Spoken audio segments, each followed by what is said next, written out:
Hey everybody, welcome back to Sliding Driving. So we've had a lot of downtime on the channel recently, and as you can see from behind me, we've had a pretty big project to put in. So that's actually why I want to talk and make this video today about the hard dog roll bar, the double diagonal. So as of recently, I had the car down for about a month in my garage, and me, Hibiscus Motorsports, and my girlfriend have been working on it to try to get this installed so that we could do full-size track days in 2024. However, though, there are a lot of misleading things about this product that the company doesn't tell you and the people on the internet don't tell you either. So I kind of wanted to make a basically before you buy video. So I would like to preface this and put it up front first by saying I have no ill will or bad intent towards the company Hard Dog. This product is going to save your life. I've installed one of these with Hibiscus Motorsports and his Miata. However, the process for doing so is much different. Okay, so before we get into everything, I kind of want to do a bullet point list so we can use YouTube chapters and you can see all this. So the first thing I'd like to preface is a lack of information about this product and the instructions going into it, the process you're going to need to do. Number two is unclear and minimal directions. There's no interactive directions and there's no in-depth directions that you have to access. You have access to be able to do this project. Number three is going to be there's no information about tool requirements. So you have no knowledge of what tools you need besides a drill going into this and a basic hardware kit or basic tool kit. So, however, you're going to need more than that going into this. This is not cut and dry like that. Number four is the quality control. There's a lot of issues going into this product where the pieces were not made correctly, and that is an issue on Hard Dog's end. You know, believe me, you're gonna think something's going wrong. It's not. It's quality control problems. The fifth one is the difficulty of installation. This is not a beginner project. I'd like to make that known right off the bat. On a scale of 1 to 5, 1 being a bolt-on installation, 5 being an engine install you've never done before, or a engine swap that's never been done before. You have to pioneer everything. This about falls in the middle. There's fabrication, there's altering to your chassis you're gonna need to make. The fabrication is light but still, and it's a lot of going in blind. And then the sixth one is garage versus a shop. So if you're gonna be doing this in your garage versus if you're gonna be doing it in a shop, it makes a world of difference on things you're going to need and processes you're going to do. Okay, so let's talk about the lack of information real quick. When you're getting into this project, I should say, there is very minimal information on the internet about this project. It's a handful of videos. I'm not going to name the content creators because I don't want to, give them flack or anything. But there's not a single video out there that shows from the start to the finish of installing this roll bar. So you're basically, flying by the seat of your pants. It is not something that you can go into without doing research and without knowing exactly what you're going to need to do, because the company is not very helpful when it comes to figuring out more information. There's a helpline, but I could not seem to get in contact with the helpline. I'm not saying that's my fault, their fault, just putting it out there. So don't be reliant on the helpline. The instructions are, I think maybe there's 18 steps or pictures, when I can tell you it really needs to be more like a 50-step project with in-depth details, in-depth pictures.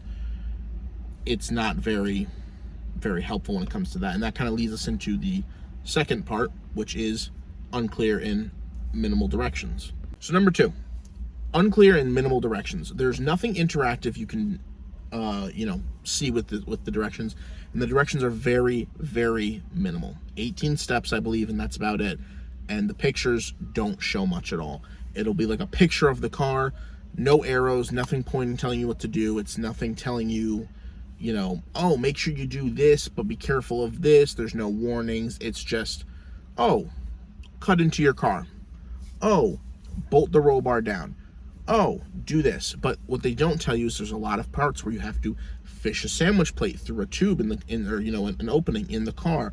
They don't tell you what tools you need for that. They don't tell you anything you're going to need for that. They don't let you know about the issues and things you're going to run into. The drilling in awkward angles, the amount of holes you're going to need to drill. They give you a pack like this. It's taped together of hardware, sandwich plates, and that's about it. Now, don't get me wrong, everything is there. They do include everything that you're going to need hardware-wise, but that's about where it ends. Okay, so number 3 is the tool requirements. So, obviously, with this roll bar, you need to drill into your car. Now, that is intimidating for some people. If you do not know what you're doing going into it or about how you're going to drill into it, it becomes a daunting task. There's 10 sandwich plates and about 3 to 4 holes per sandwich plate. So you're doing anywhere from 30 to 45 holes depending on what it ends up being.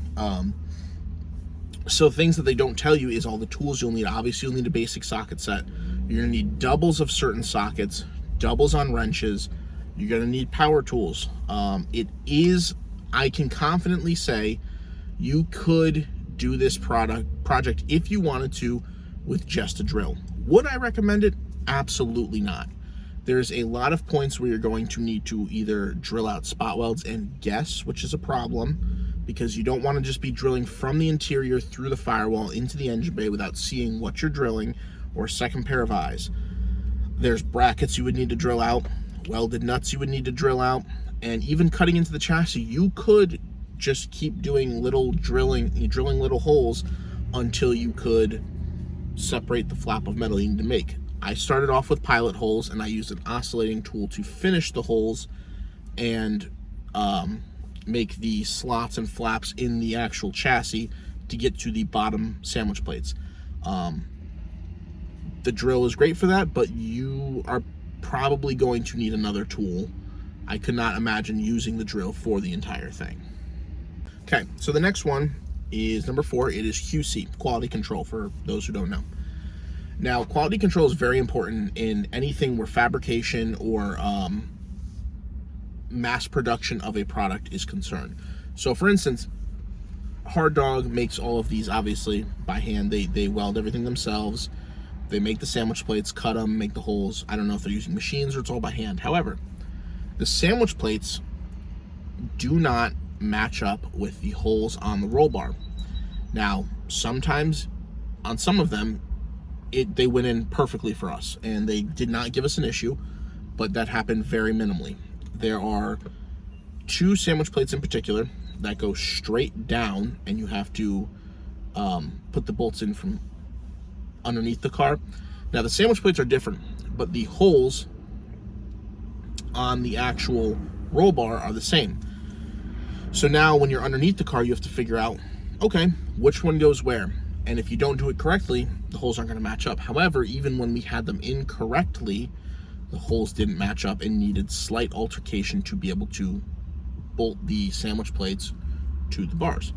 Another issue, when they powder coat these sandwich plates, they end up powder coating the nuts that are welded onto the sandwich plates. Now, that's a huge issue because now the threads do not match the measurement of the bolts. Trying to put a bolt into a nut that doesn't fit is an impossible task without breaking something.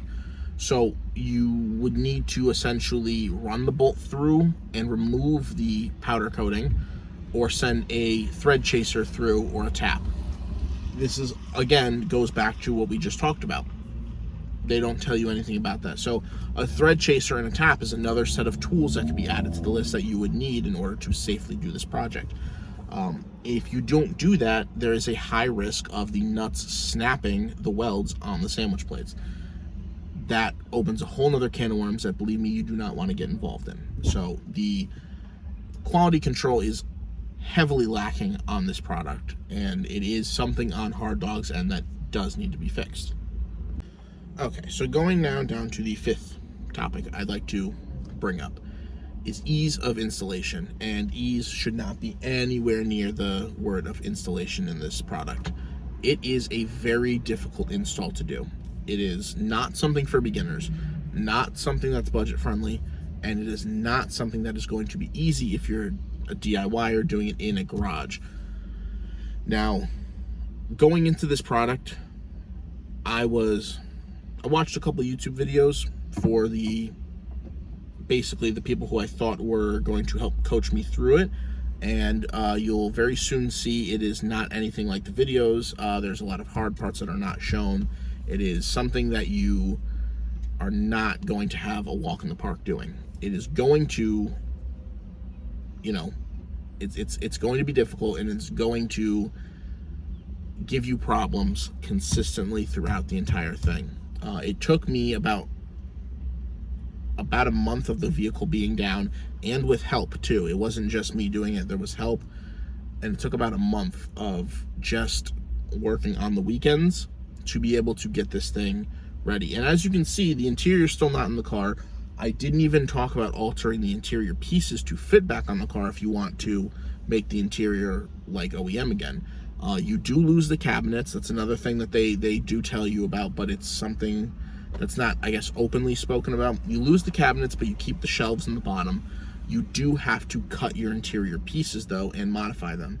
So if you want to keep your interior in one piece for maybe another MR2 you're going to get or something like that to sell it, leave the interior out. Don't bother with it. It's going to be another thing that's not easy to put back in. It's not going to be a thing that's easy to alter the parts,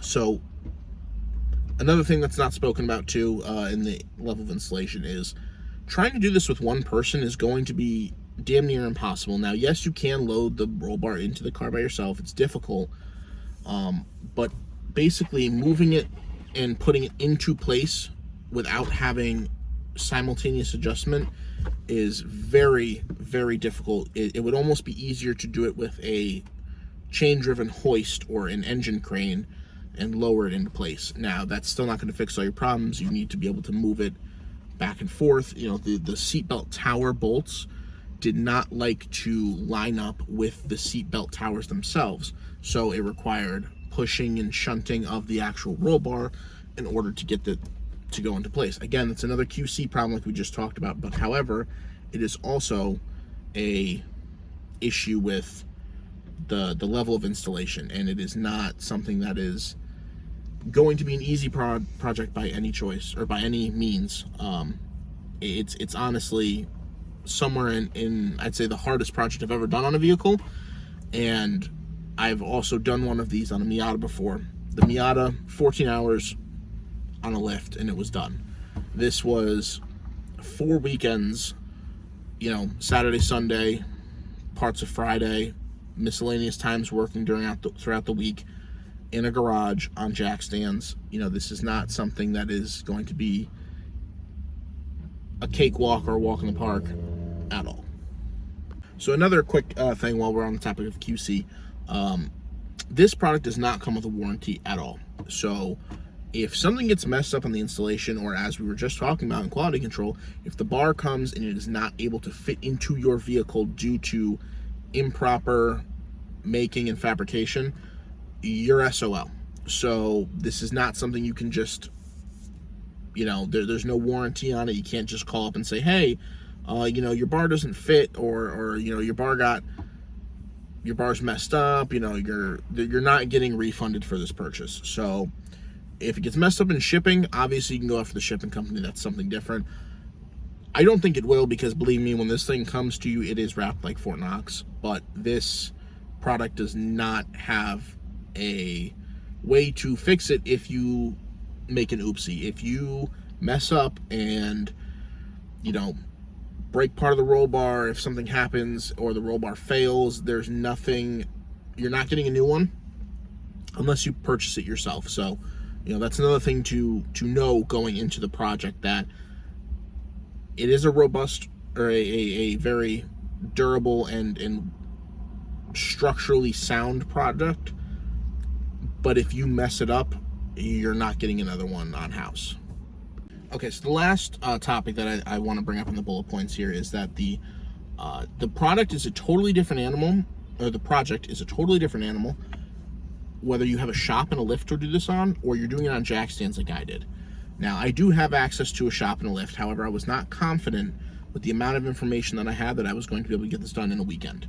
It does require a very large disassembly of the car in order to do this project. So it's not something that you can just stop halfway through, start the car up, and drive it out of the shop. If you're in the middle of this project, the vehicle is not being able to run. Your fuel tank is out, the hoses are disconnected, brake lines, coolant hoses, fuel lines are all moved out of the way. It's not in a drivable order. So this is another thing you are going to need time for. If you have a full experienced crew and this is something, you feel like you can get done in a weekend, which now, doing this again, I'm confident if I had a lift and I had a weekend, I could do this in one weekend with the people that help me. So if you have an experienced crew and you know something, you basically you are experienced and knowledgeable and have confidence that you are able to do this in a weekend on a lift, or you have a lift to keep the car on, perfect, go for it. It changes the game. Dropping the fuel tank's easier. You have the ability to use, basically you have more freedom to use different tools underneath the car. You don't have to balance jack stands and wedge things out of the way while you move the fuel tank in different sections all the way down until you drop it. And then you have the wires and hoses and tubes coming from the charcoal canister and the rest of the vehicle. Then you have to go back up into the car. A lift would make this a lot easier. You can have someone in the vehicle doing it while you're underneath. It's a whole different ball game. Being able to have multiple tools in a shop is totally different than being able to have a basic toolkit and going into this and figuring out, oh, you need to buy this, and this.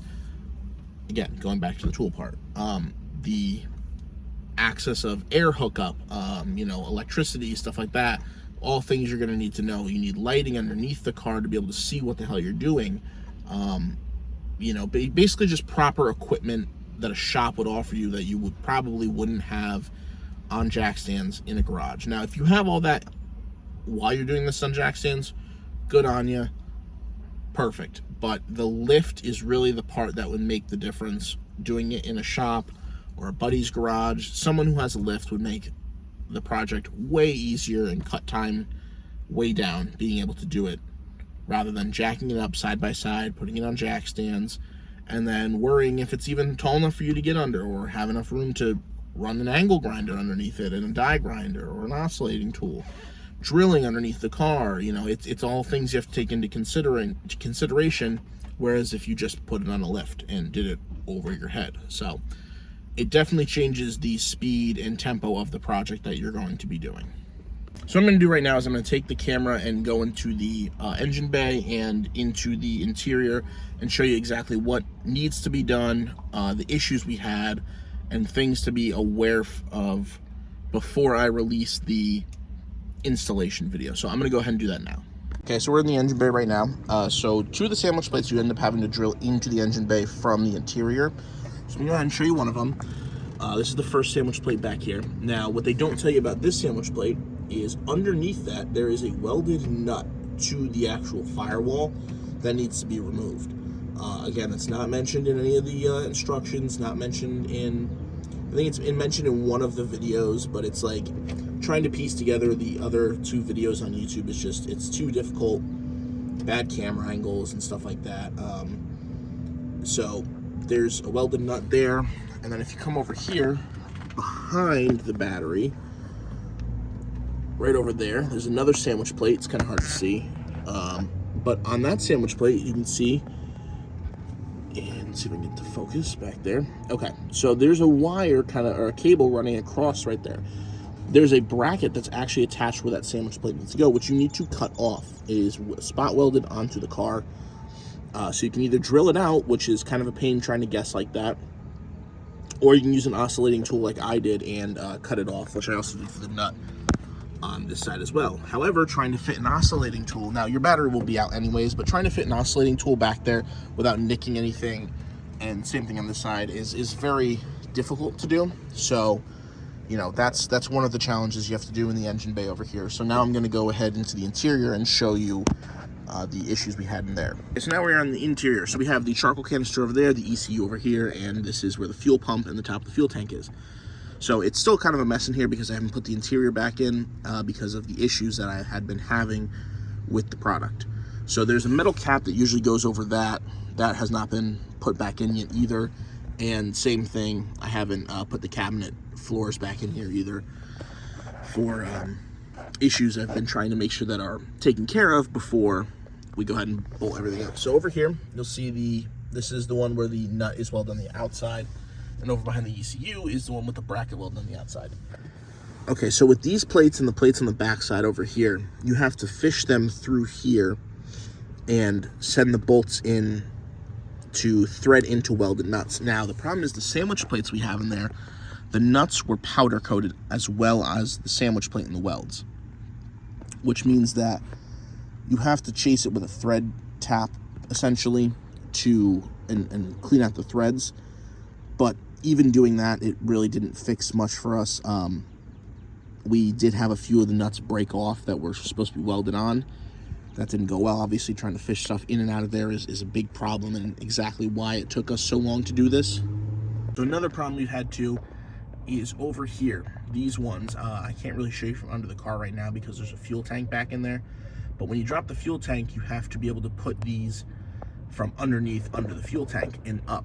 So what we ran into is that those nuts and bolts, the sandwich plates did not fit the holes on the roll bar. So the QC is kind of very intermittent in this car. It's either spot on or the holes that you drill don't line up. Now, when I say the holes you drill, I mean we lined everything up with the roll bar first. The sandwich plates don't match the holes on the roll bar is what I'm trying to say. Basically, the QC that's supposed to line the two up is not there. A lot of the sandwich plates were made inconsistently and gave us a lot of problems, and some needed to be slightly altered in order to fit. Nothing that would compromise structural integrity, but still, it's not something you want to do when you spend $1,200 on a product. So let's talk about the difficult part on this vehicle. So you have these 3 bolts right here. When you get this bar sticks way out and it's almost damn near impossible to put the bolts through and bolt to the sandwich plate. Now, this set of bolts down here is where you need to cut the chassis underneath. So once you drop the fuel tank from underneath, you need to come in here with either grinding wheel or oscillating tool. However, if you're going to be doing this not on a lift, I would be careful with using a grinding wheel because there's a lot of flammable things down there, especially all the tubes hanging from the fuel tank, the charcoal canister, all of that. It's kind of dangerous. Stuff catches on fire quick. So I used a Milwaukee oscillating tool. It worked pretty well. I was able to cut the sheet metal, bend it out of the way. But it is an added step that you don't have to do on something like the Miata per se. You don't have to cut and alter the chassis besides drilling. That's basically the big kind of concern people run into when looking at roll bar options. Coming behind the driver's seat over here, we have the ECU. So if you'll notice, the ECU bracket is actually turned around. So they don't mention this in the instructions either.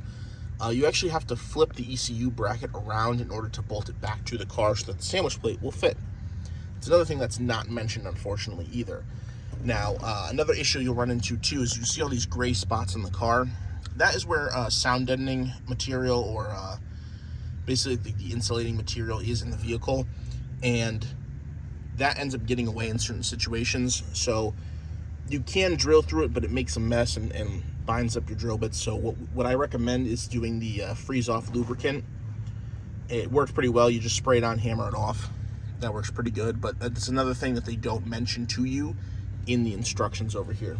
So you have to flip around the ECU bracket. Thankfully, you don't have to alter anything on the ECU to get that in there, but again, another thing they don't mention. Okay, so something also that I've been saying a lot in this video is oscillating tool things like that. So basically the oscillating tool is a tool I had to purchase myself to be able to do this.